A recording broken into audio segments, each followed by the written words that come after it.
인사하겠습니다. 안녕하십니까? 안녕하세요. 너무 더워서 많이 힘드시죠? 기도하고 하나님 말씀 나누겠습니다.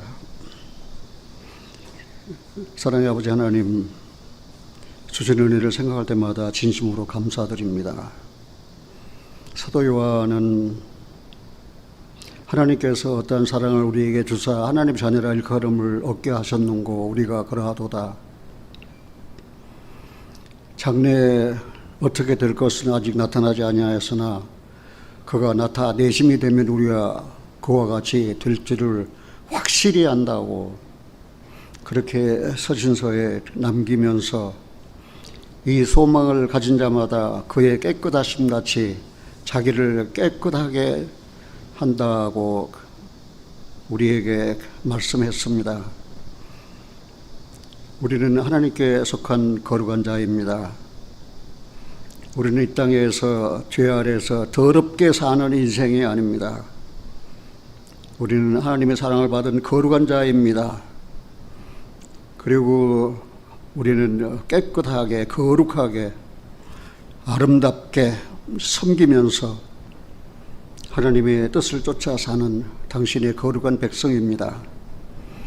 하나님, 지금은 너무 힘든 때입니다. 그리스도 은혜 안에서 잘 견디고 인내하여 모든 것에 부족함이 없이 완전하고 구비하여 영광 중에 오실 주님을 만날 때 부끄럽지 않게 저희들을 은혜 가운데서 지켜주시옵기를 원합니다.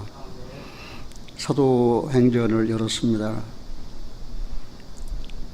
하나님의 뜻을 잘 전할 수 있도록 성령으로 충만케 하여 주시옵소서. 우리 주 예수 그리스도 이름으로 기도하옵나이다. 아멘.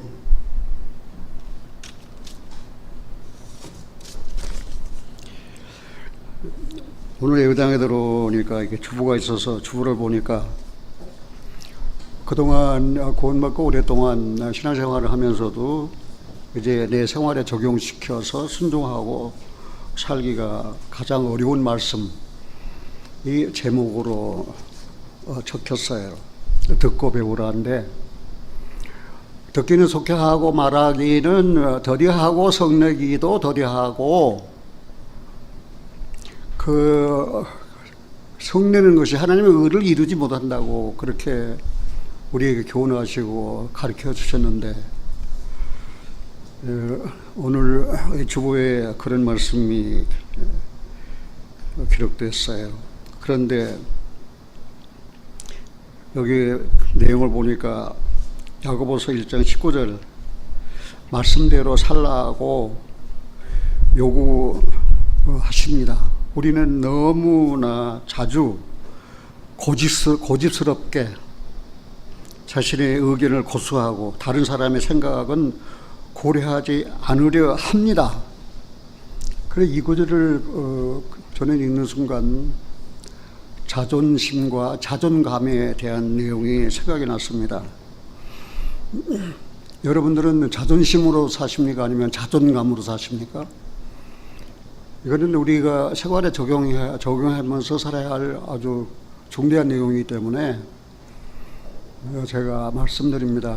자존심, 자존감 하면 비슷한 말 같지만 비슷하지 않습니다. 자존심은 상대적입니다. 자존감은 주관적입니다. 그래서 자존심은 남에게 굽히지 않은 채 본인의 품위를 지키는 마음이 자존심이에요. 그래서 다른 말로 말하면은 내가 잘났다 그런 말이에요. 그게 자존심이 내가 잘났다. 직장에서 상사에게 한번 꾸중을 들으면은 네 알았습니다. 그리고 듣고 순종하고 그렇게 살면 될 텐데 상사에게 한 번을 꾸중을 들었다고 해서 자존심 상하다고 막 상처를 받았다고. 그러면 이 자존심은 상처를 주는 거예요. 어떤 의미에서 자존심은 남에게 굽히지 않아요. 그리고 본인의 품위를 지키려는 마음, 그래도 내가 이만큼 배웠는데 자신의 품위를 지키는 거예요. 그게 자존심이에요. 그리스도인들에게는 그런 자존심은 허락하지 않아요. 우리는 어떻게 되었습니까? 낮게 될 때 하나님께서 우리를 높이셨잖아요. 내가 죄인 되었을 때에 하나님께서 나를 긍휼히 여기셔서 구원해 주셨잖아요. 그런데 이 자존감은 스스로 품위를 지키는 거예요. 스스로 품위를 지키는 거예요. 내가 전에는 죄인이었지만 이제는 그리스도 은혜로 구원받아 그리스도 예수 안에서 이 평안, 이 행복을 누리는 사람이다. 그리고 본인을 존중해요. 내가 나를 존중하는 거예요. 그래서 상사가 나에게 무슨 말을 했다 할지라도 그 상처받지 않아요. 아, 그렇습니까? 그냥 내가 나를 존중하니까. 그리고 순종하면서 사는 거예요. 사랑하신 형제자매님들이 그냥 지나간 말로 듣지 마시고 자존심과 자존감에 대한 내용을 잘 분별해서 생활한다면은 이제 직장 생활이나 가정 생활이나 또 사회 생활이나 교회 생활도 잘할 것 같아요. 자존심으로 살아야 됩니까? 자존감으로 살아야 됩니까? 네, 자존감으로. 스스로 품위를 지켜, 내 스스로 품위를 지키는 거예요. 그리고 어떻게 해요? 본인을 존중하는 거. 내가 나를 존중하지 않는데 누가 나를 존중해 주겠어요? 본인을 존중하면서 사는 거예요. 잔소리 같지만 오늘 주보에 있는 내용을 읽다 보니까 듣기는 어떻게 하라고 그랬어요? 속해하고 말하기는 더디하고 성내기도 더디해야죠. 사람이 성내는 것이 하나님의 의를 이루지 못한다고 그랬잖아요. 근데 나는 이걸 내 생활에 적용해서 그렇게 해보려고 무척 애를 썼는데도 안 돼요. 그래 어떤 때는 자존심이 상하기도 해요. 그런데 그게 자존심이 아니고 자존감. 하나님께서 나를 사랑하셨어. 그리고 나를 그리스도 예수 안에서 그 높은 품위, 하나님의 사랑의 자녀로 하나님이 나를 사랑하셨는데 내가 내 자신을 사랑하는 거예요. 그리고 허물이 있을 때 잘못했습니다. 솔직하게 고백하면 마음이 자유롭고 너무 평안해요. 그런데 구원받았다는 사람이 자기 죄를 자주 깨닫지 못해요. 그게 문제예요. 그러면 그만큼 살아가면서 죄를 안 짓는 말입니까? 죄를 안 짓는 의인이 어디 있어요? 구원받았어도 죄는 지어요. 그런데 그 죄를 속히 깨닫는 사람은, 그리고 자존감으로 사는 사람은 자기 품위를 지키면서 그리고 스스로 자신을 존중해요. 내가 나를 존중하는 거예요. 너 그러면 안 되잖아. 너 하나님의 자녀인데. 그러면서 달래고 그리고 생활하는 것입니다. 오늘 제목은 사도 바울의 사랑, 그리고 사도 바울 그 헌신의 그 눈물, 그가 흘릴 그 눈물. 그래서 오늘 사도행전 20장에 기록된 이 말씀은 사도 바울의 생애를 그가 설교자로서, 전도자로서 어떤 삶을 살았는가 아는 것을 우리에게 보여주는 것입니다. 지금 우리가 이렇게 좋은 환경에서 공개적으로 하나님을 내 아버지라고 고백하면서 또 진실한 마음으로 하나님께 예배하고 또 하나님을 경외하고 살 수 있잖아요. 그것은 누구 덕인 줄 아십니까? 선진들이 흘린 피의 덕이라는 사실입니다. 만약에 사도 바울 같은 그런 인물들이 없었다면 우리들은 온전한 신앙 갖기에 불가능해요. 그래서 내가 이렇게 자유롭게 공개적으로 하나님을 내 아버지라고 부르면서 할렐루야 아멘 찬송하고, 그것은 그런 믿음의 선진들이 우리에게 복음을, 말씀을 전해 주었기 때문이라는 사실입니다. 만일 그분들이, 선진들이 그 말씀을 듣고 입을 다물어 버리고 우리에게 전해주지 않았다면 우리는 순수한 신앙을 가질 수가 없습니다. 우리 사도행전에 등장한 인물 중에서 가장 위대한 전도자가 있다면 대부분 그리스도인들은 사도 바울을 들 것입니다. 그 사도 바울이 없었다면 세계적인 기독교가 존재할 수가 없어요. 그만큼 사도 바울의 그 사랑과 헌신의 그 눈물, 헌신적인 그 희생적인 그 삶은 말입니다. 세계적인 기독교를 가능하게 했고 우리도 또한 참된 믿음을 소유할 수 있게 해주었다는 사실입니다. 사도 바울이 우리가 잘 아는 대로 4번의 전도 여행을 했습니다.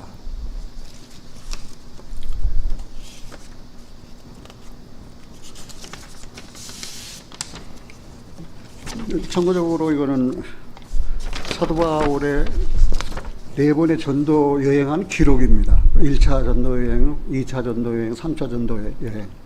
그리고 4차는 로마로 가서 그 셋집에 2년 동안 자유롭게 복음을 전하다가 그다음 다시 예루살렘으로 돌아오지 못하고 로마에서 이제 그 순교 형장에 있어 사라져 버렸습니다. 그래서 여기 우리가 잘 보는 대로 여기가 예루살렘입니다. 여기가 다메섹입니다. 예루살렘에 있던 사도 바울이 다메섹으로 가다가 예수님 만나 회심하고 구원을 받았어요. 그의 출신이 어디냐면 길리기아 다소 출신입니다. 그리고 이렇게 산설고 또 낯설고 물설은 가는 곳마다 유대인들이 아주 간계로 사도 바울을 잡아서 아주 죽이려고 그런 핍박, 그런 삶을 살면서 예수님을 만나, 부활하신 예수님을 만나 그가 회심하고 변화된 이후로 주님께서 주신 은혜를 한순간도 잊지 아니하고 고린도전서 15장에서 나의 나된 것은 내가 아니라 주님의 은혜다라고 자기를 자랑하거나 나타내지 않았습니다. 주님의 은혜라고 주님의 은혜를 자랑했습니다. 주님의 그 은혜의 복음을 우리에게 전해주셨습니다. 정말 그 피나는 그런 헌신적인 그런 희생 그리고 사랑의 눈물. 그래서 우리도 그가 기록한 성경을 통해서 복음을 들었다는 사실이에요. 그런 그 믿음의 선진들의 피땀 흘려 그렇게 목숨 바쳐 전해준 복음을 우리가 받았다고 하는 사실을 생각하면서 우리가 성경을 읽고 또 사도 바울이 기록한 성경은 13권입니다. 그 신약 성경 거의 절반이에요. 어떤 사람은 14권이라고도 합니다. 그래 나도 14권이라는 것을 부인하지는 않습니다. 그러나 분명한 것은 사도 바울이 기록한 것은 13권입니다. 그러면 왜 14권이냐? 히브리서는 저자를 몰라요. 바울이 기록했다는 그런 근거가 하나도 없어요. 그래서 알렉산드리아 출신인 아볼로가 성경에 능한 구약 성경에 능한 아볼로가 기록한 것이 아니냐 그런 학자들도 있지만 그러나 많은 사람들은 히브리서를 바울의 저작이라고 보는 견해가 있다는 사실만 그냥 참고적으로 알아두시고 그러나 바울이 기록했다고 확실하게 증거를 댈 수 있는 것은 13권입니다. 그리고 우리는 잘 알아야 할 것은 우리는 본래 이방인이에요. 우리는 유대인이 아니에요. 우리는 율법이 없어요. 우리는 이스라엘 나라 밖의 사람이에요. 약속의 언약에 대해서 외인이에요. 그리스도 밖에 있어요. 소망도 없는 완전한 이방인이에요. 그러나 사도 바울은 달라요.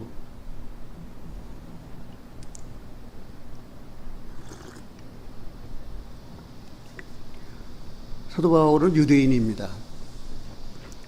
히브리인입니다. 베냐민 지파 출신입니다. 그리고 율법 아래에서 신앙생활을 한 사람입니다. 율법 아래에서 신앙생활을 한 사람입니다. 그런데 율법 아래에서 신앙생활을 한 사람이에요. 율법을 전해야 당연한데 율법을 전하지 아니하고 은혜를 전했다는 사실이에요. 그래서 만약에 우리는 그런 율법도 없고 이스라엘 밖의 사람인데 만약에 율법의 행위로 구원받고 하늘나라 간다면은 하늘나라 갈 수 있는 사람은 이방인 중에서 하나도 없어요. 그래서 우리는 은혜를 믿음으로 구원받고 하늘나라 가게 되어 있습니다. 너희가 그 은혜를 인하여 믿음으로 말미암아 구원을 얻었나니 이것이 너희에게서 난 것이 아니요 하나님의 선물이라고 전해준 사람이 사도 바울입니다. 그래서 그 은혜를 믿음으로 내가 구원받았다는 사실만 알고 그 사실을 전해준 사도 바울에 대해서는 잊어버린다면은 자식이 자기 잘났다고 자기 낳아준 부모를 잊어버린 것과 같아요. 그만큼 우리들이 사도들의 그 눈물을 기억한다는 것은 굉장히 중요한 거예요. 그리고 한 권 한 권 고린도 전후 로마 에베소 갈라디아 빌립보 이게 쭉 다 보면 말입니다. 정말 눈물 없이는 읽을 수 없는 눈물로서 내 편지였다는 사실을 알 수 있어요. 그런데 이 사도행전에서 두 큰 그 지도자 인물을 보면은 그 초반에는 사도 베드로는 할례자의 사도예요. 할례자, 유대인의 사도예요. 유대인들에게 복음을 전했어요. 그런데 사도행전 13장 이제 안디옥 교회에서 이방인을 위한 사도로 사도 바울이 전도자로서의 출발을 하는 것을 볼 수 있습니다. 우리가 갈라디아 2장 8절에 보면 베드로에게 역사하사 그를 할례자의 사도로 삼으시니가 또한 내게 사도 바울에게 역사하사 나를 이방인에게 사도로 삼으셨느니라. 이방인의 사도로 삼으셨어요. 그래서 이 사도 바울은 더욱 이 교회를 세우는데 그런 아주 그 중심적인 역할을 한 정말 신앙적으로 유리한 인물인 사실을 우리가 알 수 있어요. 사도 바울은 아까 얘기한 대로 다소 길리기아 다소 출신입니다. 다소가 두 군데 있습니다. 그런데 길리기아 다소 출신입니다. 그런데 이 사도 바울은 가난한 가정 출신이 아니에요. 부유한 가정의 출신이에요. 또 사도행전 22장에서 사도 바울은 스스로 간증했어요. 나는 적지 아니한 길리기아 다소성에서 출생했다라고 스스로 이야기해 보니까 그 다소가 그래 작은 성읍이 아니에요. 아주 커다란 성읍이고 그다음에 교통 중심이고 그다음 그 상업지대이고 그렇게 사도 바울은 부유한 가정 출신이고 사도 바울은 시민권이 두 가지예요. 유대인 시민권이 하나 있지만은 또 로마인의 시민권을 가졌어요. 그는 아주 엘리트, 아주 지식인이었습니다. 그런 사도 바울에게 대해서 예수님을 통해서 가르침을 받은 그 제자들은 그들은 기독교란 말 없어요. 그냥 제자의 도. 그 제자들은 쉽게 이야기해서 그 교회들은 사도 바울이 아주 두려운 존재였어요. 왜 그렇습니까?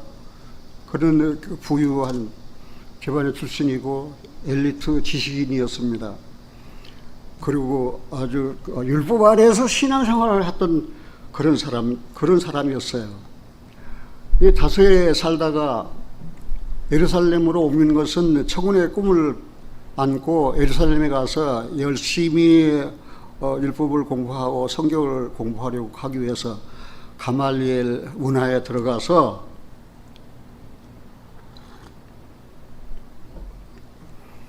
이제 지식을 연마하고 그다음 모든 것을 다 갖추어서 사내들인 공회 의원에 대한 꿈도 꿨을 거예요. 그런 천군의 꿈을 안고 다소에서 이제 예루살렘으로 올라왔습니다. 그런데 보니까 그 십자가에 못 박아 죽은 그 예수님 그 제자들이 말입니다. 여기저기 떠돌아다니면서 그 한나는 소리가 말입니다. 그건 완전히 율법을 거스려요. 이들은 반드시 죽여야 할 자다. 그래서 스테반에 순교할 때에도 그 편에 들었던 사람이 이제 바울입니다. 그래가지고 대제사장에게서 공문을 받아가지고 다메섹으로 가서 믿는 자들을 체포해서 예루살렘으로 끌어오려고 지금 예루살렘을 출발해서 이제 다메섹으로 아까 얘기한 대로 예루살렘 출발해서 다메섹으로 가는 길에 말입니다. 이 사도 바울은 예수님을 만났어요. 부활하신 예수님을 만났어요. 사도행전 9장 35절 3절로 5절에 보면은 사울이 행하여 다메섹에 가까이 가더니 호련히 하늘로서 빛이 저를 둘러 비치는지라 땅에 엎드려져 들음에 소리 있어 가라사대 사울아 사울아 네가 어찌하여 나를 핍박하느냐 하시거늘 대답하되 주여 니시오니까 가라사대 나는 네가 핍박하는 예수라. 주님의 음성을 들었어요. 분명하게 부활하신 주님이 그 사도를 만나 주셨어요. 그때는 사도도 아니고 바울도 아니에요. 그때는 사울이에요. 그리스도인들을 핍박할 때 부르는 이름이 사울이에요. 그가 부활하신 예수님을 만나서 복음을 전하기 시작할 때 그때 이름이 개명되어서 바울이라고 그렇게 했습니다. 그 음성을 듣고 나는 네가 핍박하는 주여 니십니까? 음성을 분명히 들었어. 주여 니십니까? 나는 네가 핍박하는 예수다. 그 음성을 듣고 난 다음에 사도 바울은 소경이 됐어요. 눈이 멀었어요. 눈이 멀었으니까 갈 곳을 몰라요. 그런데 어떤 사람이 그를 다메섹 성으로 이끌어가서 아나니아라고 하는 그 제자, 그 다메섹에 있는 아나니아라고 하는 제자에게 이끌려갔어요.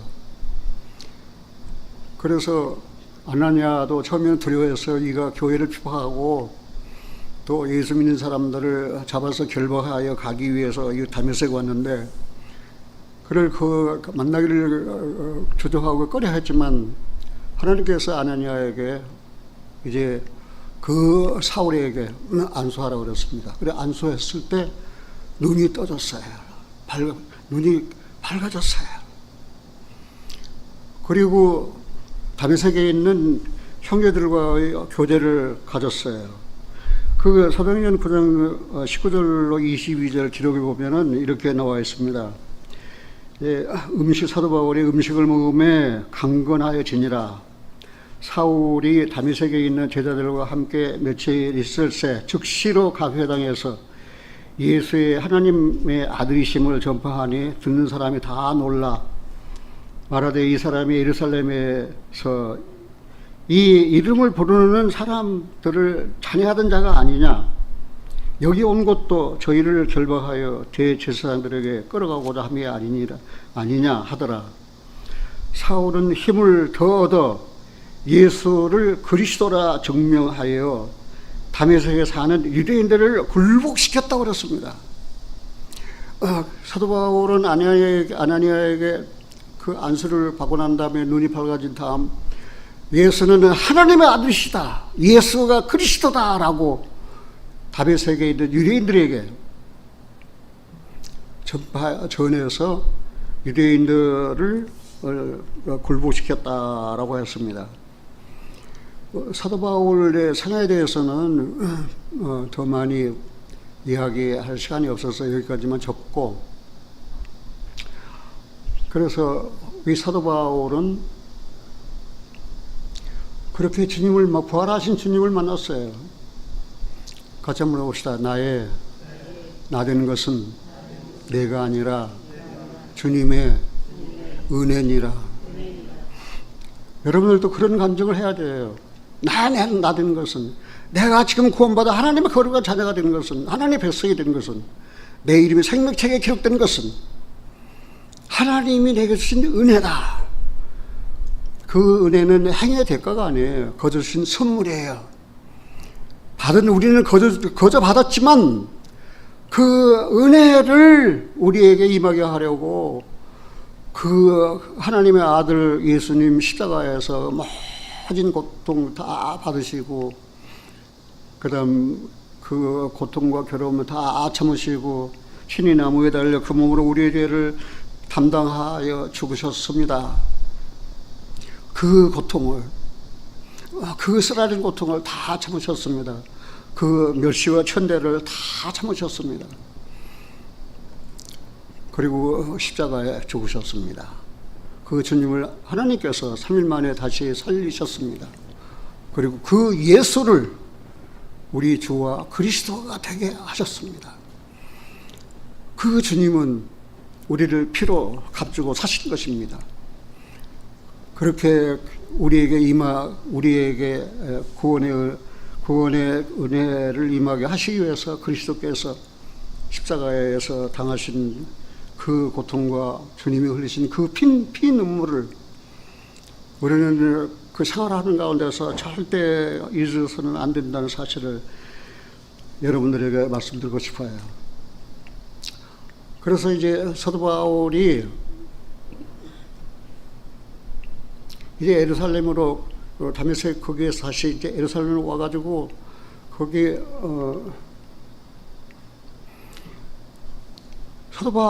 그 사울의 사정을 다 아니까 사울을 가까이 하여 만나려고 하는 제자들이 없어요. 그런데 그 바나바의 인도로 안디옥에 가서 이제 그 교회에서 이제 오랫동안 가르치다가 하나님께서 저를 사도로 선택하셔서 이제 1차 전도 여행을 떠납니다. 1차 전도 여행을 다 돌아왔습니다. 2차 전도 여행을 또 떠납니다. 다 돌아왔습니다. 3차 전도 여행을 떠났습니다. 그래가지고 다시 예루살렘으로 돌아오려고 예루살렘으로 돌아오는 길에 이제 그 에베소 앞에 있는 그 밀레도를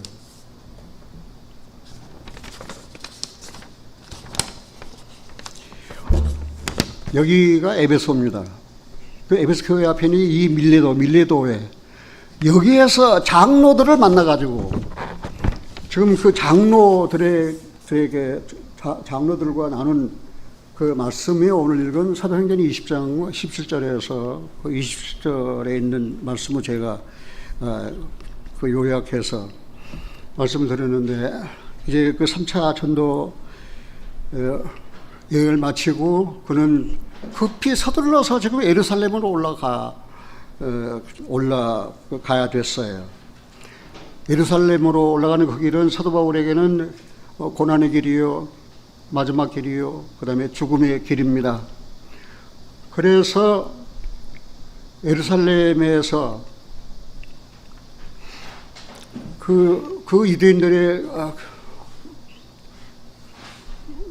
유대인들이 대적하고 대항해서 이제 그 사울을 죽이려고 했습니다. 그때 사도 바울은 가이사에게 호소했습니다. 왜냐하면 로마의 시민권자이기 때문에 그래서 가이사 황제에게 내가 재판을 받겠다. 그래가지고 예루살렘 떠나서 이제 마지막 4차 전도 여행길을 갔던 것이 바로 로마였다는 사실입니다. 그래서 사도 바울의 1차, 2차, 3차, 4차의 전도 여행에 대한 자세한 내용은 오늘 여러분들에게 말씀드릴 수가 없어요. 사도 바울이 처음에는 바울이 아니고 뭐라고 그랬습니까? 사울이라고 했습니다. 사울이라는 말은 큰 자란 그런 뜻이에요. 교회를 박해할 때 사용하던 이름이 사울이었어요. 그런데 그 부활하신 주님을 만나고 주님의 부르심을 입고 난 이후에 그는 사울이라는 이름을 쓰지 아니하고 이제 바울이라는 이름으로 바꿨습니다. 예수님이 바꿔준 것도 아니에요. 누가 사울을 바울로 개명시켰든가 그것은 성경에 기록되지 않았기 때문에 알 수가 없어요. 다만 이스라엘 사람들에게서는 이렇게 이름을 개명할 때는 다른 그 사명이 부여된다는 사실입니다. 우리가 믿음의 조상 아브라함이 아니고 먼저 이름이 뭡니까? 아브라함이었습니다. 그 아브라함은 그 아비라는 뜻이에요. 근데 그거는 개인적이고 가정적인 아비예요. 그 아브라함은. 그런데 하나님의 말씀을 믿고 난 이후에 하나님께서는 그 믿음을 의로 여기시고 난 다음 네가 아브라함이지만은 이제는 아브라함이라 하지 말고 아브라함이라고 해라. 아브라함이라고 한 말을 아브라함의 뜻은 열국의 아비입니다.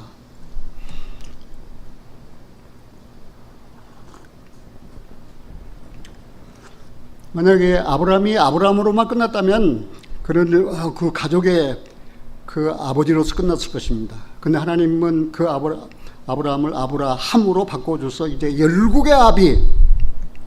그래서 그 믿음의 조상 되도록 하셨던 사실을 알 수 있습니다. 야곱도 발 뒤꿈치를 잡고 나온 자라는 뜻인데 그 야곱의 이름을 하나님은 이스라엘로 바꿔주셨습니다. 그래서 야곱은 개인적인 그런 이름이었다면은 이스라엘은 이제는 민족 중에 한 국가를 상징하는, 그래서 이스라엘이라는 나라를. 그래서 사도 바울은 그렇게 사울에서 바울로 이름을 바꾸신 이유가 무엇이냐면은 사도행전 9장 15절에 그런 말씀이 기록되어 있어요. 사도행전 9장 15절에 주께서 가라사대 가라, 이 사람은 내 이름을 이방인과 임금들과 이스라엘 자손들 앞에 전하기 위하여 택한 나의 그릇이다. 만약 그 바울이 되지 아니하고 사울 그대로 있었다면은 교회를 비방하고 교회를 깡그리 없애려는 교회에게서는 아주 악당으로 남았을 것입니다. 그러나 하나님은 그런 사울을 만나 주셔서 이제는 자기를 부활하신 자기를 보이시고 알려주시고 음성을 듣게 하시고, 그리고 그를 이제는 이방인의 사도로 아주 쓰시려고 택한 그릇이 되었다는 사실입니다. 그래서 이제 사울이라는 이름은 끝나고 이제는 바울이라는 이름이 언급되었습니다. 이방인들과 임금들과 이스라엘 자손들 앞에 전하기 위하여, 내 이름을 전하기 위하여 택한 나의 그릇이다. 그래서 하나님께서 택한 그릇이에요. 여기 우리가 그 하나님의 놀라운 선택을 그냥 지나갈 수가 없잖아요. 어떻게 교회를 좋아하는 그 사람을 말입니다. 교회를 아주 잔멸해 버리려고 했던 그 사람을 하나님께서 부르셔서 말입니다. 그가 피방하던 죄의 도를 전하는 복음 전하는 일꾼으로 삼으셨는가? 이게 놀라운 선택 아닙니까? 사도 바울 스스로 내가 이방인 사도가 되겠다 하고 나선 사람이 아니에요. 하나님이 그를 부르셨어요. 하나님이 그를 그 이방을 위한 그리스도로 택하셨어요. 그래가지고 그 모든 고난의 세월을 보내게 하셨잖아요. 우리가 사도 바울의 간증을 통해서 그가 얼마만큼 이 교회를 위해서, 그 영혼들을 위해서 고통과 쓰라리는 경험을 했는가 하는 것을 한번 찾아보면은, 고린도후서 11장 찾아보겠습니다. 고린도후서 11장. 우리가 오늘 사도 바울에 대한 내용을 여러분들 말씀드리는 것은, 사도 바울이 기록한 그 서신서가 없었다면, 13권의 서신서가 없었다면 우리 신앙은 없어요. 우리가 어디서 그런 믿음의 말씀을 들을 수 있었습니까? 그렇게 정말 피눈물로 복음을 우리에게 전해주어서 우리가 듣고 우리가 믿었어요. 그리고 우리가 구원받았어요. 그 생애를 우리가 조금 생각해 보는 것은 굉장히 중요해요.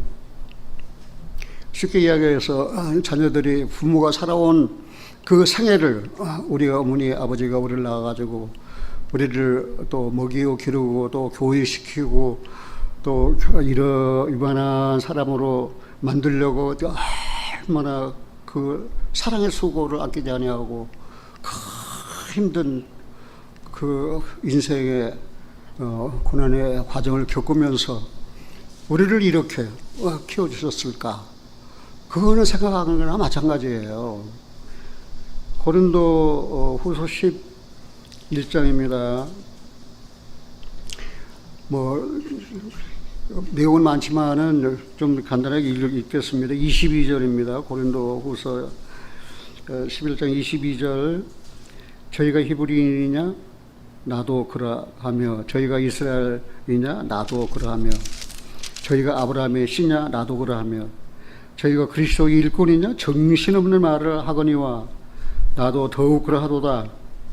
같이 읽겠습니다. 내가 수고를 넘치도록 하고 옥에 갇히기도 더 많이 하고 매도 수없이 맞고 여러 번 죽을 뻔하였으니 유대인들에게 40에 하나가만 매를 5번 맞았으며 3번 표창으로 맞고 1번 돌로 맞고 3번 파송하는데 일주야를 기품에서 지냈으며 여러 번 여행에 강의 위험과 강도 위험과 동족의 위험과 이방인의 위험과 시내의 위험과 광야의 위험과 바다의 위험과 거짓 형제 중에 위험을 당하고 또 수고하며 애쓰고 여러 번 자지 못하고 줄이며 목마르고 여러 번 굶고 춥고 헐벗었노라.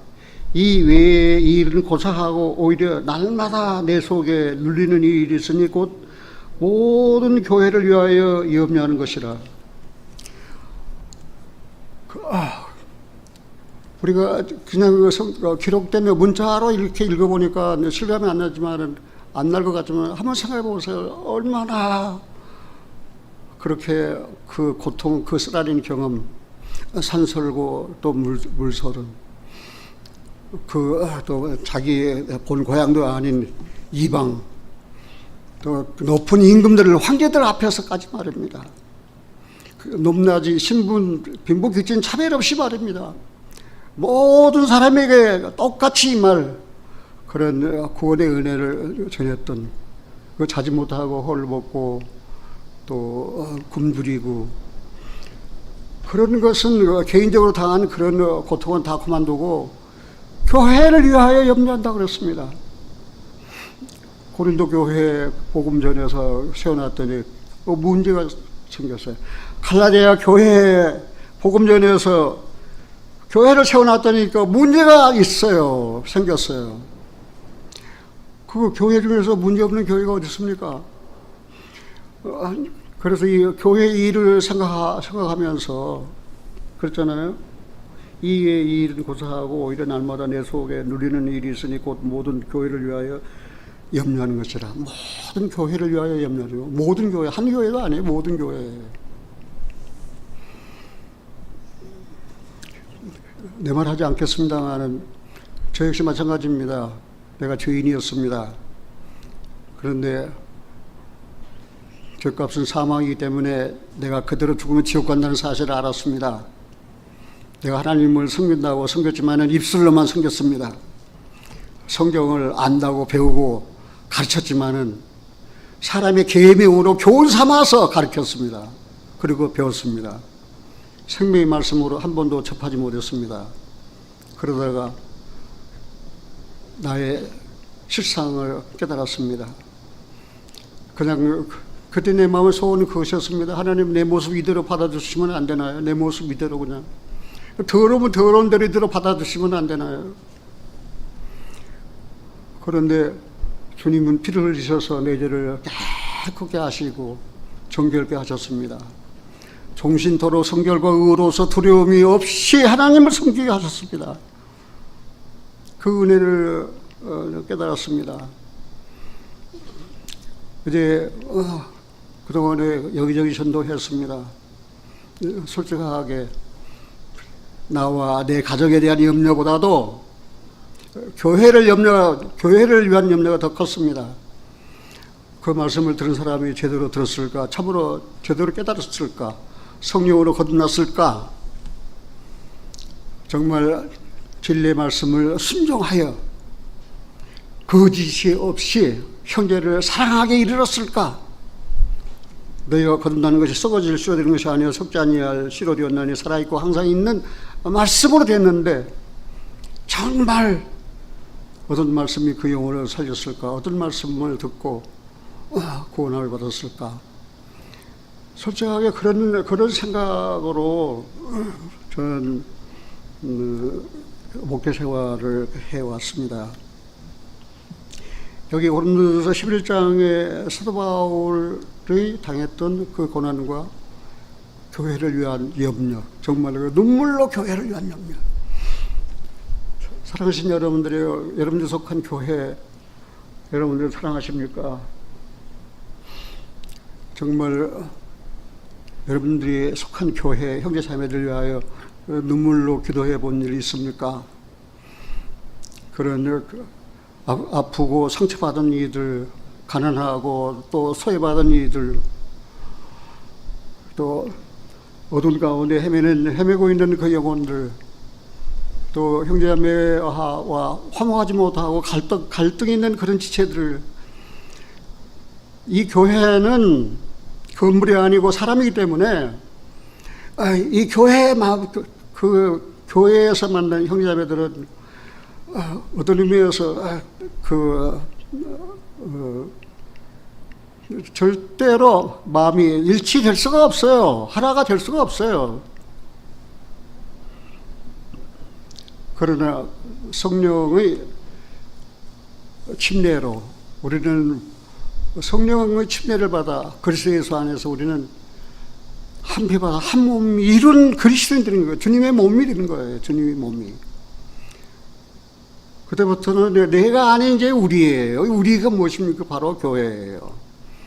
정말 교회를 위한 그런 그 사랑과 헌신의 눈물을 사도 바울이 흘렸다면 구원받은 우리 역시 마찬가지입니다. 정말 교회를 위한 그 교회 한 지체 한 지체를 주님께서 귀하게 여기시고 또 존중히 여기셔서 또 지명하여 부르셨습니다. 그리고 말씀하셨습니다. 너는 내 것이다 했습니다. 그리고 내가 네 이름을 내 손바닥에 새겼다고 그랬습니다. 그런 귀한 지체들입니다. 우리가 형제자매라고 부르는 분들은, 성령으로 거듭난 그런 그리스도인들은 그렇게 존귀한 분들이고 다 귀한 분들이에요. 그래서 그 교회를 위해서 그 염려한다는 것, 교회를 위한 근심, 정말 이 교회가 우리가 늘 기도했잖아요. 작지만 아름다운 교회입니다.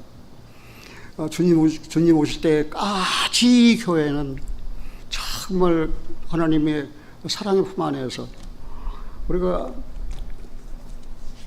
아까 찬송을 했잖아요. 어저께나 오늘이나 어느 때든지, 어저께 지나간 옛날 그리고 오늘 또 닥쳐올 미래 언제든지 영원하신 주 예수 변함이 없다는 사실입니다. 이렇게 내가 사도 바울 서신서를 많이 읽고 많이 공부했어요. 근데 거기에는 사도 바울 서신서에는 딱 원칙이 있어요. 그 원칙이 무엇입니까? 십자가와 그리스도예요. 십자가와 그리스도예요. 그 원칙이에요. 그리고 일관성이에요. 아주 끝까지 말입니다. 그냥 진리를 이랬다가 저랬다가 왔다가 갔다가 자기 그냥 입맛에 맞추어서 말입니다. 그렇게 변질시키는 그런 사도가 아니었어요. 그리고 원칙이 있었습니다. 일관성이 있었습니다.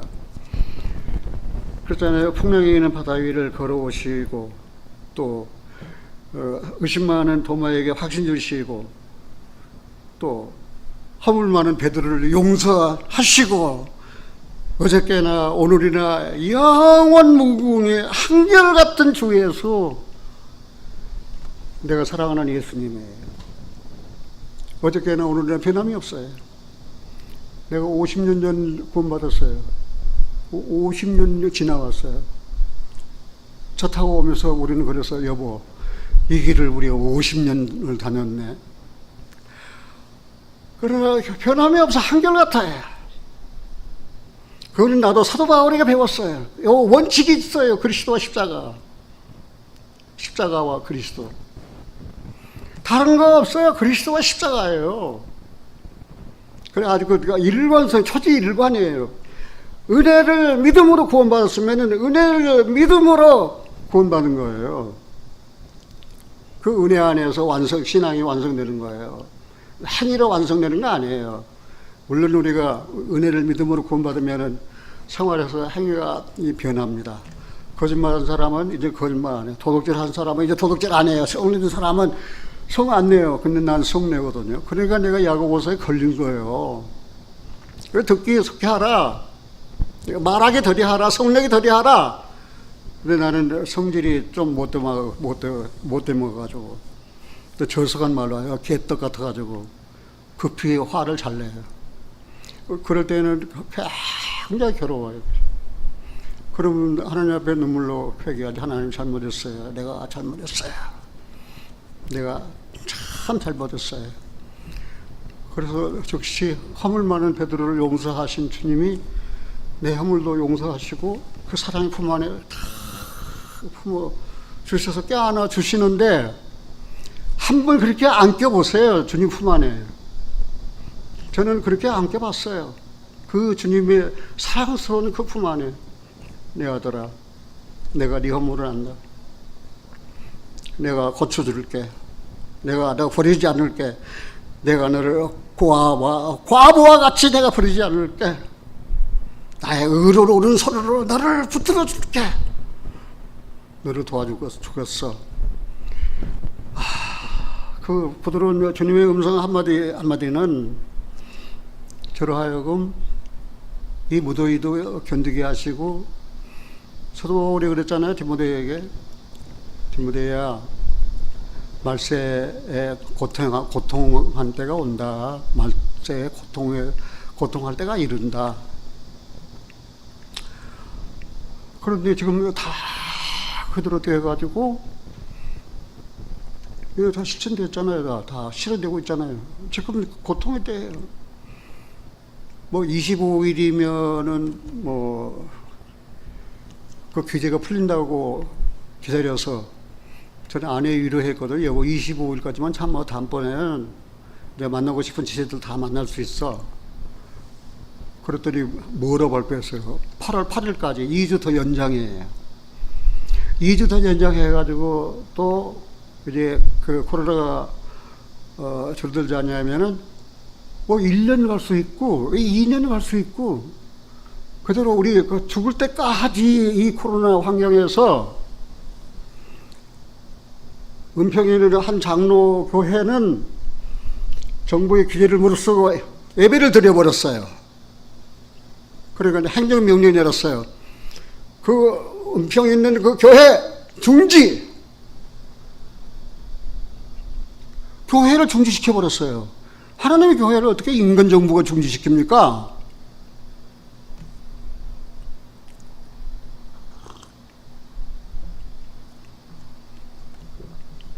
시책을 따르는 것도 중요하지만 헌법에 엄명히 보장되어 있어요. 종교 집회의 자유예요.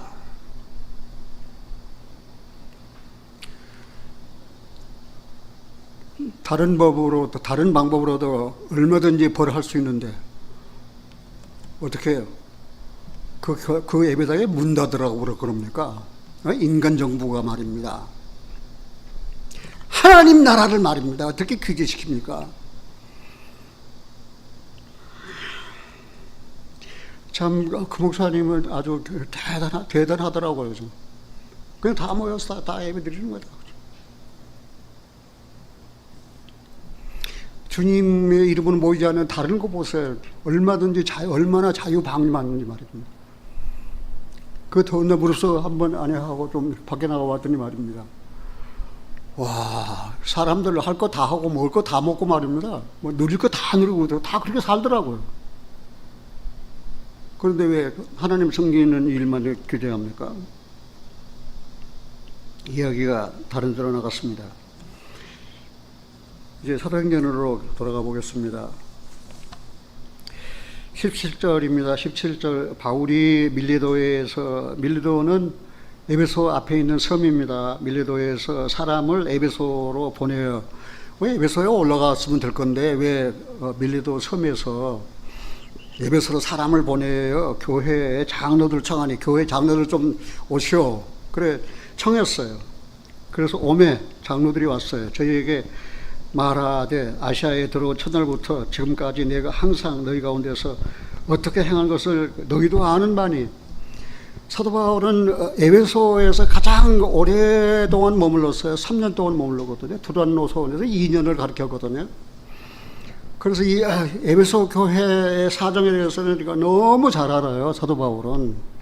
그래서 에베소 그 장로들을 초대했어요. 에베소 전 성도들을 초대한 것이 아니고 왜 그 에베소에 올라가지 않았느냐? 장로들을 만나고 저기 에베소를 밀리를 떠나서 예루살렘으로 올라가야 되거든요.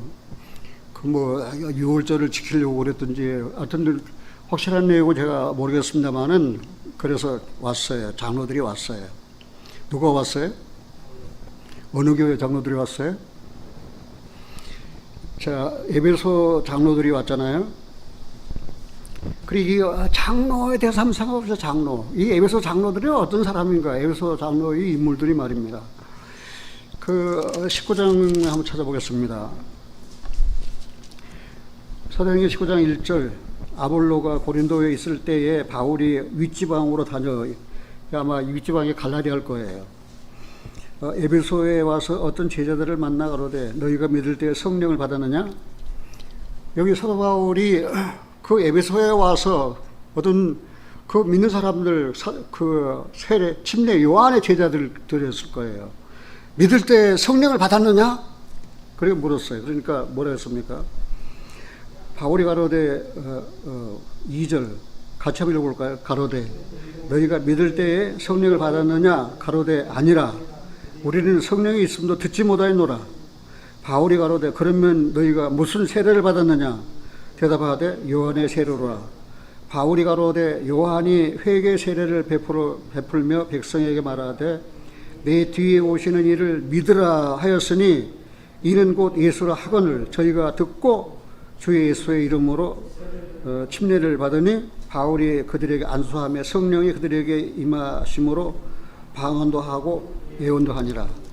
이 방언도 하고는 다른 성경에 보면은 외국말도 하고 그렇게 되어 있어요. 방언은 외국말이에요. 배워보지 아니한 외국말. 셜라가 아니고 방언은 다른 성경 사본의 번역 사본에 보면은 외국말이라고 그랬어요. 배워보지 아니한 외국말. 오순절 그 성령이 임하실 때 사도들이 말입니다. 갈릴리 그 촌의 어부들이 말입니다. 그 각 곳 자기가 태어난 곳의 언어로 하나님의 말씀을 들었어요. 그 방언을 말입니다. 방언파들이 말입니다. 천주교도 방언을 합니다. 그 방언을 곡해 해가지고 잘못 전하는데 방언은 글로사라는 뜻으로 배워보지 못한 뭐예요? 언어, 그 외국어. 언어. 내가 우리 손자가 베트남에 가 있는데 베트남 사람을 만났어요. 그런데 그 사람들이 뭐라고 하는데 그 도무지 알아듣지 못하잖아요. 딱 두 마리. 안녕하십니까. 싱짜오. 그 다음에 감사합니다. 까먼. 그 배워보니까 베트남 말을 배우니까 나도 두 마디를 할 수 있잖아요. 그러니까 이 복음을 말입니다. 그 방언으로 배워보지 않은 그 외국어로 이렇게 했다라고 하는 그런 내용이에요. 그래서 이 장로들이 말입니다. 그때의 사도 바울에게 이제 안수를 받은 믿을 때 성령을 받았느냐? 그러니까 내가 성령이 있음도 듣지도 못했다는 거예요. 사도 바울이 뭐라고 그랬잖아요. 침례 요한은 물론 세례를 줬지만 그분이 증거하는 것은 내 뒤에 오시는 이가 있는데 그분이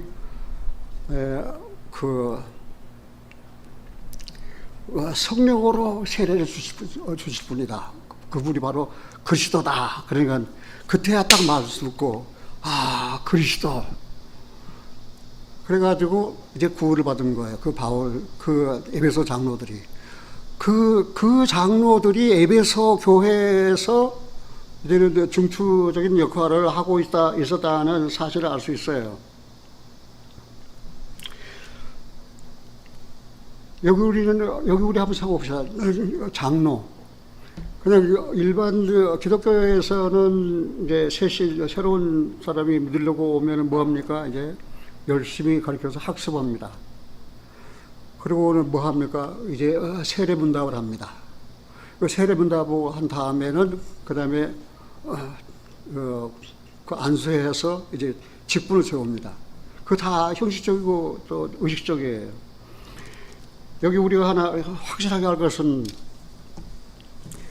마태복음 3장을 한번 찾아보겠습니다. 마태복음 3장.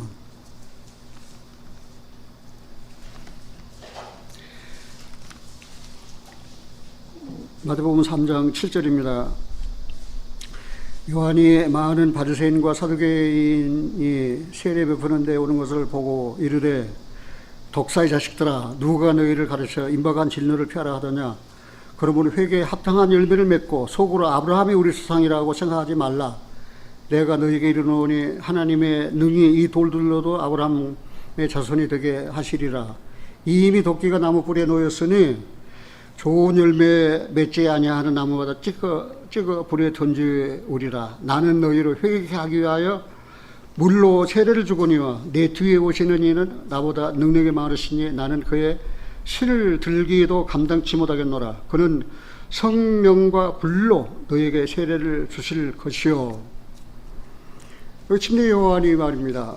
이제 여동가에서 세례를 주는데 거기에 많은 바리새인들 또 사두개인들 세례 베푼 데로 왔어요.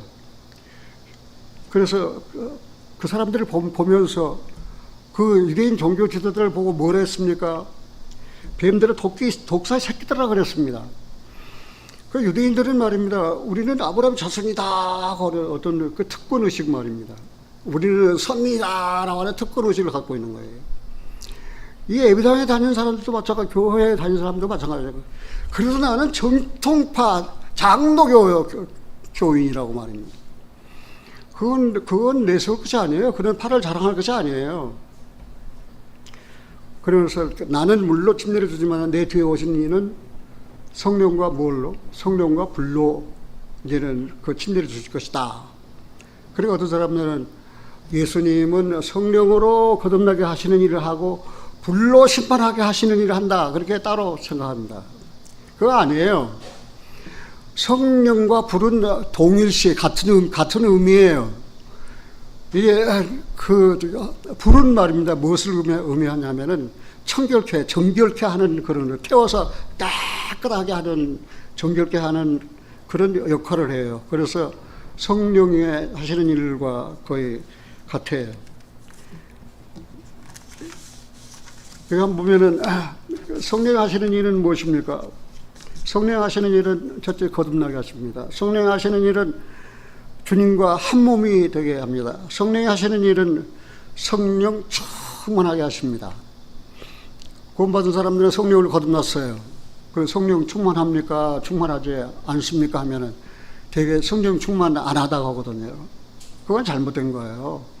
그러면 부족한 성령을 받았단 말입니까? 성령으로 거듭났으면 말입니다. 그 성령은 충만한 성령이에요. 우리 죄를 씻어주시게 충만하고, 우리를 거듭나게 하시게 충만하고, 죄에서 승리하게 하시기에 충만한 성령이에요. 그런데 에베소 성령 충만을 받아라 그러니까 이거는 새로운 일로 그렇게 착각하고 오해하는 사람들이 있어요. 너희는 이미 거듭났어. 그리고 성령의 세례로 침례로 그리스도와 한 몸이 됐어. 그리고 그 안에서 충만해졌어. 그거를 잊지 못하고 생활 가운데서 말입니다. 그거를 실행하지 못하고 그렇게 살지를 못해요. 왜 성령이 충만하지 못합니까? 성령 충만을 방해하는 것이 무엇입니까? 죄 아닙니까? 죄가 성령 충만을 방해하지 않습니까? 그럼 우리가 거듭났을 때 우리 죄는 어떻게 됐습니까? 다 죄의 등 뒤로 던져버렸어요.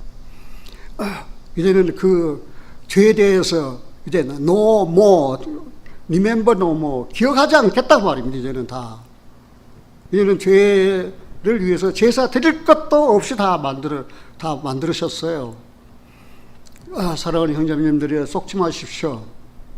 구원받을 때 성령으로 거듭났을 때 이미 여러분들은 뭡니까? 성령으로 충만하게 됐습니다. 성령은 한 분의 인격이에요.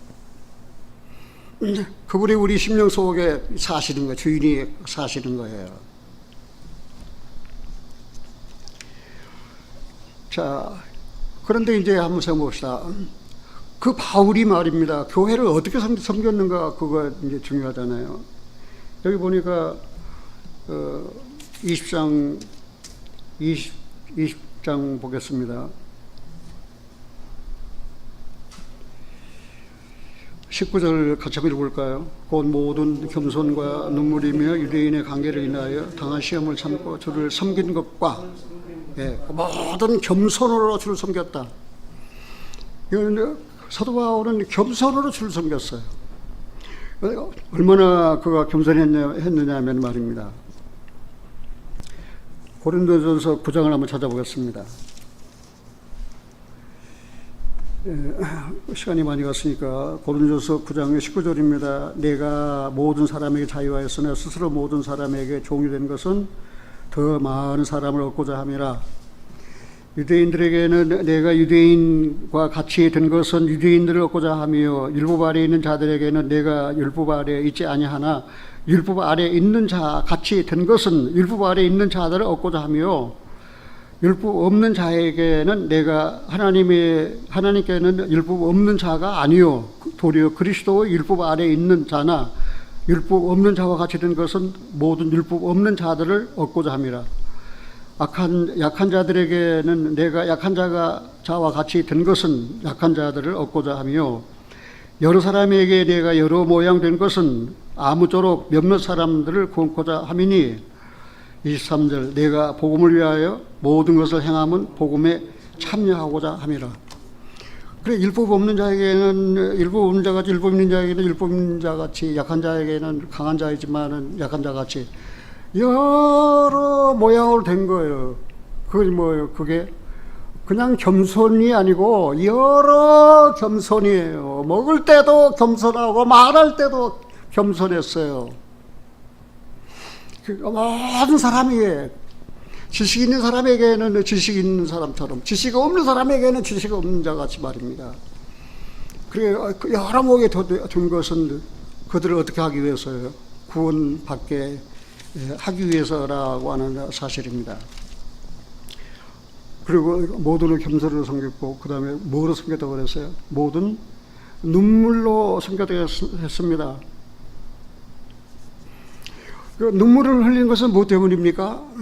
같이 한번 봅시다. 사랑이 많으면 눈물을 흘린다. 사랑 없는 사람이 눈물을 흘려요. 내 자식이 아파요. 부모가 사랑이 없어요. 그 아픈 자식 보고도 눈물이 없어요. 눈물을 흘리지 않아요. 아픈 마음이 없어요. 왜? 사랑이 없기 때문에. 사랑 있는 부모는 아픈 자식 보면은 눈물을 흘리는 거예요. 그 눈물로 섬겼어요. 그 교회, 에베소 그 교회 말입니다. 사도 바울은 눈물로 섬겼습니다. 그 다음 한번 보겠습니다. 20절입니다. 유익한 것은 무엇이든지 공중 앞에서나 각 집에서나 거리낌 없이 너희에게 전해 가르치고, 유익한 것은 무엇이든지 가르쳤어요. 교회에 유익한 것은 무엇이든지 다 가르쳤어요. 아주 그 생활 일지를 다 가르쳤어요. 그러니까 사도 바울이 기록한 서신서를 보면 딱 교리가 정립되면서 어떻게 살아야 할 것인가 생활이 다 정립되는 거예요. 그게. 그만큼 사도 바울은 말입니다. 유익한 것은 가정에서나 또 예배당에서나 어디에서나 다 가르쳤다고 했습니다. 그리고 21절 유대인과 헬라인들에게 하나님께 대한 회개와 우리 주 예수 그리스도께 대한 믿음을 증거하는 것이라. 여기 회개와 믿음에 대해서 좀 생각을 해야 돼요. 회개는 예수님께 회개해야 됩니다. 아멘. 회개는 하나님께 대한 회개입니다. 하나님께 대한 회개가 무엇입니까? 돌아오는 것입니다. 방향을 바꾸는 거예요. 전에는 죄로 말미암아 방향이 죄의 방향이 지옥 가는 방향이에요. 그런데 그 회개했어요. 마음을 이제 돌이켰어요. 어디를 방향을 지옥 가는 데에서 하나님께로 가는 방향으로 방향을 바꾼 거예요. 이제는 방향을 바꿨으니까 이제는 가는 거예요. 가는 거 어디까지 이르렀든지 계속 가는 거예요. 뒤돌아보면 안 되는 거예요. 회개는 뒤돌아보는 게 아니에요. 그다음 믿음은 하나님께 대한 믿음. 아멘. 하나님께 대한 믿음. 네, 하나님께 대한 믿음 아니에요. 아주 비슷한 용어 같지만은 이건 확실하게 해야 돼요. 회개는 하나님께 대해서 하는 거예요. 그리고 믿음은 예수께 대한 믿음이에요. 왜 우리가 예수를 믿어야 돼요? 그분이 하늘 영광을 버리고 세상에 오셨잖아요. 그리고 그분이 아무도 못할 일을 십자가에서 다 이루셨잖아요. 우리 죄를 담당하셔서 그 피를 흘리셔서 우리 죄를 다 씻어주셨잖아요. 그러니까 믿음은 예수께 대한 뭐예요? 예수께 대한 믿음이에요. 그리고 우리 예수님은 우리 믿음의 주인이에요. 그 다음 22절입니다. 보라, 이제 나는 심령의 매임을 받아 예루살렘으로 가는데 거기서 무슨 일을 만나는지 알지 못하노라. 심령의 매임을 받아 어디로 가요? 예루살렘으로 가요. 거기서 무슨 일이 만나는지 알지 못해요. 알고 가는 거 아니에요. 그리스도인들은 알고 아는 길 가는 거 아니에요. 알지 못하고 가는 거예요. 그런데 23절 오직 성령이 각 성에서 내게 증거하여 결박과 환난의 날을 기다린다 하시. 24절 같이 한번 읽어볼까요? 나의 달려갈 길과 주 예수께 받은 사명 곧 하나님의 은혜의 복음을 증거하는 일을 마치려 하면은 나의 생명을 조금도 귀한 것을 여기지 않으노라. 사도 바울은 달려갈 길이 있었어요. 왜? 주 예수께 받은 사명이 있었거든요. 이제 이방인의 사도가 되어요. 그다음에 이방인들과 임금들과 또 각 나라 사람에게 예수는 하나님의 아들이다, 예수는 그리스도다라고 그렇게 전할, 이제는 하나님 택한 그릇이 되어서 하나님께서 그렇게 선택해서 보내셨잖아요. 그런데 25절에 보라, 내가 너희 중에 왕래하여 하나님 나라를 전파하였으나 지금 너희가 다 내 얼굴 다시 보지 못하리라. 그 예언같이 되었는데, 정말 사도 바울은 에베소 그 장로들에게 너희가 이제 여기서 오늘 작변하면 너희가 내 얼굴을 다시 보지 못한다. 그 에베소 그 후로 간 일이 없어요. 왜냐하면 예루살렘에 올라가 가지고 노마로 갔거든요. 그래서 노마 가서 순교당했거든요. 저지난 수요일날 예수님 그 제자들의 그 흩어져서 복음을 전하면서, 그래가지고 돌에 맞아 죽고 피 흘려서 죽으면서 나는 십자가를 바로 질 수 없다. 거꾸로 십자가에 매달기도 하고, 그 제자들이 그렇게 고난과 핍박을 받고 그 다음에 생명을 희생하면서 그 주의 복음을 전해줬잖아요. 그 제자들의 내용을 지난 수요일 설교를 난 들으면서 나는 울었어요. 제자들의 그러한 사랑의 수고, 희생의 헌신이 없었다면은, 어떻게 내가 이 복음을 들을 수 있었을까? 그러니까 내가 공개적으로 하나님은 내 아버지다 하고, 그런 자비하시며 그 성실하심은 내가 대대히 미칠 것이다 하고, 어저께나 오늘이나 또 영원토록 한결같은 주 예수, 변함이 없으세요. 그 예수님을 섬기게 됐을까 생각하면서 이 사도 바울의 사랑과 헌신이 된 눈물을 생각하게 됐어요. 그건 달려갈 길을 마쳤잖아요. 구원받은 그리스도인들도 마찬가지예요. 달려갈 길이 있어요. 이제는 하나님께 대하여 회개했잖아요. 방향을 바꿨잖아요. 하나님께로. 이제는 그 육체의 더러운 것을 제하여 버림이 아니요 선한 양심이 하나님을 찾아가는 것이라 했습니다. 하나님을 찾아가세요. 계속 전진하세요. 그 자리에 머물거나 서거나 뒤돌아오면 안 돼요. 뒤돌아오면 그건 타락자예요. 뒤돌아오면 그 배신자예요. 위에서 부르신 부름의 표대를 향해 가세요. 사도 바울이 그렇게 빌립보 교회에 이야기했잖아요. 사도 바울은 그렇게 눈물로 편지를 썼는데 고린도 교회에 편지를 쓸 때 그렇게 썼어요. 내가 근할람과 애통한 마음이 있어 많은 눈물로 너희에게 썼노니 이는 너희로 근심하게 하려 한 것이 아니요 오직 내가 너희를 향하여 넘치는 사랑이 있음을 너희로 알게 하려 함이라. 교회를 향한 근심은 교회를 사랑하기 때문에 사도 바울이 했다고 고린도 후서에 말씀했네요. 그것뿐만 아니에요. 빌립보 3장에서는 뭐라고 그랬어요? 내가 여러 번 너희에게 말할 거니와 이제도 눈물을 흘리며 말하노니 여러 사람이 그리스도 십자가의 원수로 행하는데요. 십자가를 사랑하고 그 십자가의 은혜를 전하라 하니까 십자가의 원수예요. 왜 십자가의 원수입니까? 이 사람들은 그들의 마침이 멸망입니다. 저의 신은 배입니다. 그냥 자기 배만 위해서 하는 거예요. 그 영광은 부끄러움에 있고 땅의 이의를 생각하는 자라. 이 십자가의 원수예요. 십자가가 원수가 다른 데 있는 게 아니에요. 땅의 일만 생각하는 거예요. 그냥 자기 먹고만 채우면 다 한 줄 알고 말입니다. 그거 아니에요. 주님이 언제 그런 음식에 대해서 구걸을 했습니까? 사도 바울이 언제 음식에 대해서 구걸을 했습니까? 먹고 사는 일에 대해서 구걸을 했습니까? 사도 바울이 언제?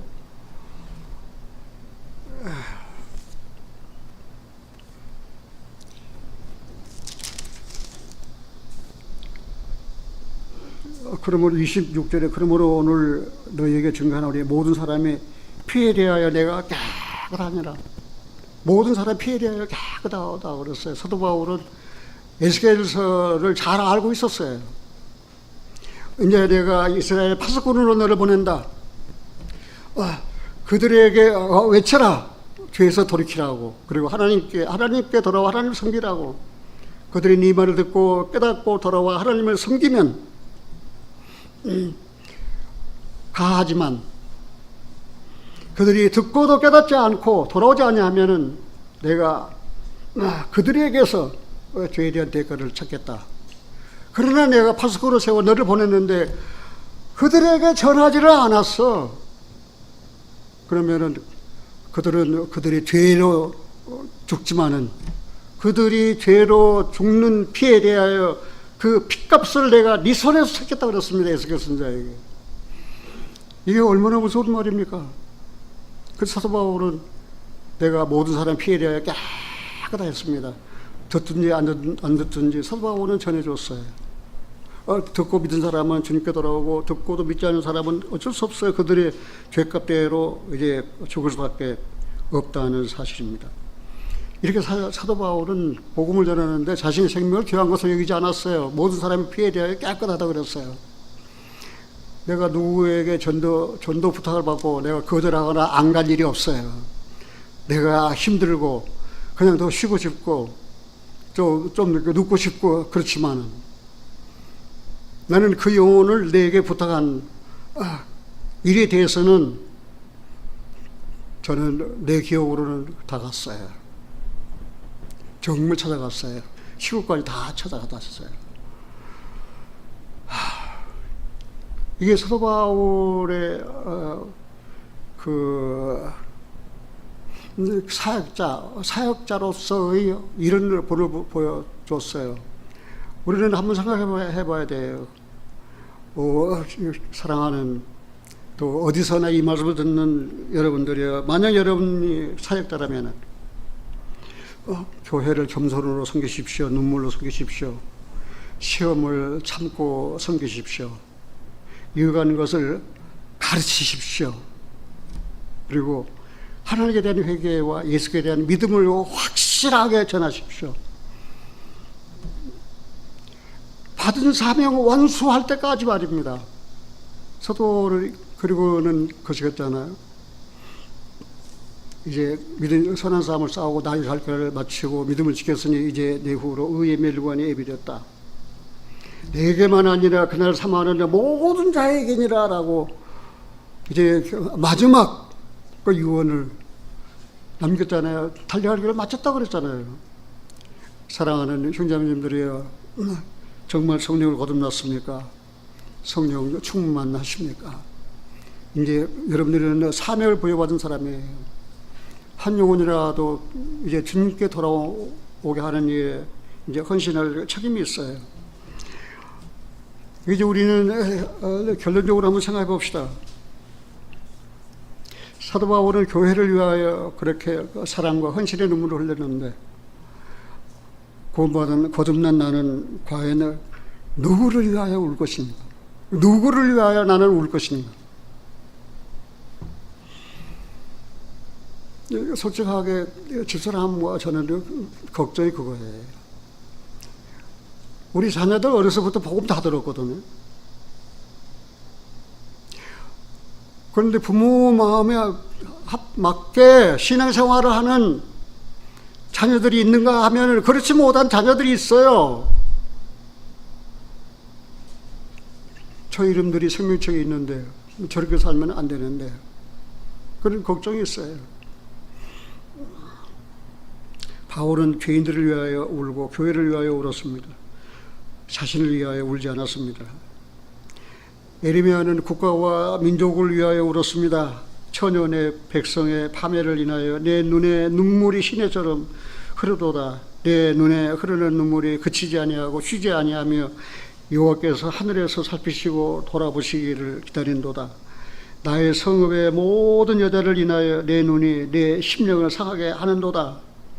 그렇게 에레미야는 국가와 자기 민족을 위해서 울었어요. 오늘 우리나라는 어떻습니까? 정말 위정자들 한번 생각해 봅시다. 제대로 정의를 구현하고 실현합니까? 정말 그들을 위하여 울지 않을 수 없어요. 왜요? 권세는 하나님께로부터 난다고 그랬는데 하나님을 경외하는 내가 바른 의로운 자를 이 나라의 지도자로 세워주지 않냐면은 우리나라는 장래에 소망이 없습니다. 정말 에레미야가 국가와 민족을 위하여 울었다면 지금 우리나라 한번 생각해 보세요. 정말 국가와 민족을 위하여 우리 할 때 그만큼 지금 어려운 시기에 빠졌어요. 내가 많은 나라는 아니지만은 몇 군데 세계 여행을 돌아보고 지금 결론적으로 말하면 우리나라는 너무 깨끗해요. 너무 행정적인 질서나 또 그 의료계의 질서나 모든 질서가 너무나도 잘 갖춰져 있어요. 지금 일본에서 올림픽을 하고 있는데 그 도핑 테스트를 하는데 그 기술을 지닌 나라가 미국하고 브라질하고 한국 세 나라밖에 없어요. 그래서 한국에게 그 도핑 테스트하는 그 의료진 그 기술자를 좀 보내서 도와달라고. 그만큼 우리나라는 중진국에서 선진국가 됐어요. 정말 하나님이 보아서 우리나라 만세. 그러다 한번 생각해봅시다. 지금 여기 이정자들, 국회의원을 뺏지도 않은 사람들,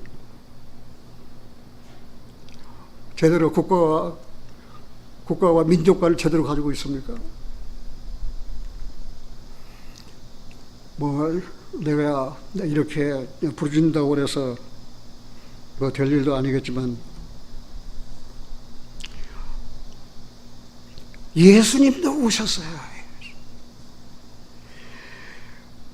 가까이 오서 성을 보시고 우시며 가라사대 너도 오늘날 평화에 관한 일을 알았다면 좋을 뻔하였거니와 지금 네 눈에 숨겼도다.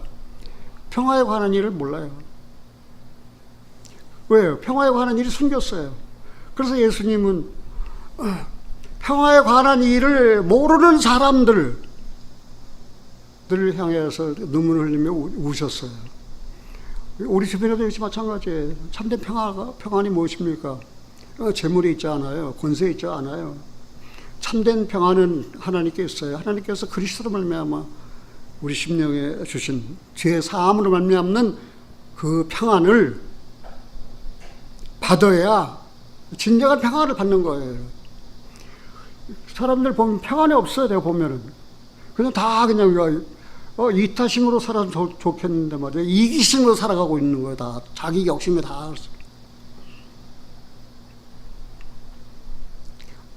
며칠 전에 애를 만나서 그랬어요. 우리 동네에 가게가 새로 들어왔거든. 그리고 우리는 5층에서 내려다보고 하나님, 우리 동네에 저 새로운 가게가 왔는데 하나님은 장사 잘 되게 해주세요. 그래서 한 달도 못 가고 그냥 짐 싸가지고 우리 동네를 떠나간 일 없이 하나님 저 가게를 좀 하나님 보살펴 주세요. 하나님 도와주세요.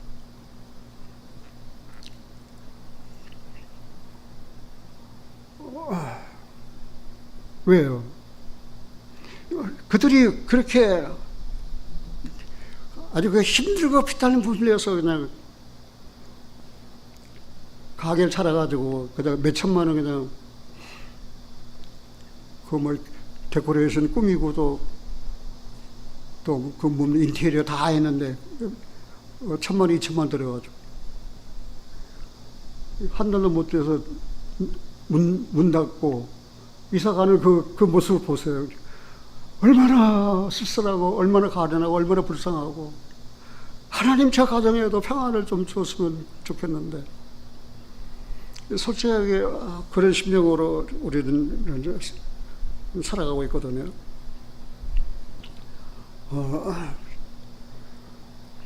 이제 마지막으로 한번 생각해 봅시다. 우리는 누구를 위해 눈물을 흘릴 것인지. 시간이 많이 갔지만 한 권 보고 마치겠습니다. 누가복음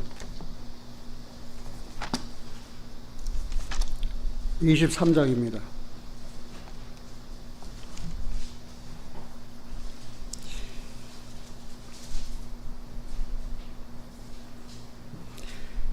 누가복음 23장 26절 읽고 마치겠습니다. 누가복음 23장 26절 같이 읽습니다. 저희가 예수를 끌고 갈 때에 시몬이라는 구레네 사람이 시골로서 오는 것을 잡아 그에게 십자가를 지워 예수를 쫓게 하더라. 또 백성과 및 그를 위하여 가슴을 치며 슬피 우는 여자의 큰 무리가 따라오느니라. 예수께서 돌이켜 그들을 향하여 가라사대 예루살렘의 딸들아 나를 위하여 울지 말고 너희와 너 자녀를 위하여 울라. 보라 날이 이르면 사람이 말하기를 수태 못하는 이와 해산하지 못한 배와 먹이지 못한 젖이 복이 있다 하리로다. 그때 사람이 산들을 대하여 우리 위에 무너지라 하며 작은 산들을 대하여 우리를 덮으라 하리라. 푸른 나무에도 이와 같이 하거든 마른 나무에게 되리요. 여기 있잖아요. 예수께서 돌이켜 그들을 향하여 가라사대 예루살렘 딸들아 나를 위하여 울지 말고 너희와 너희 자녀를 위하여 울라고 그랬습니다. 이제 우리는 마지막 때가 다 되었습니다. 예수님께서 십자가에 못 박혀 끌려가는 것을 보고 그 예수님을 슬퍼하면서 울었던 그 여자들 향해서 뭐라 그랬습니까? 예루살렘 딸들아, 나를 위하여 울지 말고 너희와 너희 자녀를 위하여 울라. 정말 우리 자녀들, 정말 나는 누구를 위하여 눈물을 흘릴 것인가? 내 주변에 내가 눈물을 흘려서 그리스도로 인도할 그런 영혼은 없는지 생각해 보시기 바랍니다. 기도하겠습니다. 사랑의 아버지 하나님, 사도 바울의 사랑과 교회에 대한 헌신, 그리고 그의 눈물을 우리는 기록된 성경을 통해서 읽었습니다. 그렇게 성경을 13권이나 기록해서 우리 믿는 도리와 그리고 어떻게 살아야 할 것을 실제 생활을 통하여 보여주고 가르쳐 주었습니다. 그 사도 바울이 전해준 그 말씀이 아니었다면, 그 복음이 아니었다면 우리가 어떻게 생명의 말씀을 들을 수 있었겠습니까? 그런데 그가 그 많은 박해와 고난과 또 시련 가운데에서도 교회를 위하여 염려하고 교회를 사랑했습니다. 그리고 성경을 기록해 줬습니다. 기록된 성경을 통해서 우리가 믿고 구원함을 받았습니다. 그리고 거룩한 성도로서 살아가고 있습니다.